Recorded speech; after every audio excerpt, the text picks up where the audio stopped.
Отан отбасынан басталады.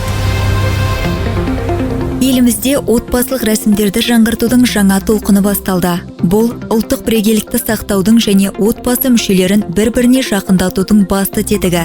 Қазіргі уақытта Қазақстанда қазақтың бай отбасылық тұрмыстық дәстүрлерін заманауи өмір үлгісіне бейімдеп, жаңа форматта жаңғырту бойынша бірнеше ауқымды мемлекеттік және қоғамдық жобалар іске асырылуда.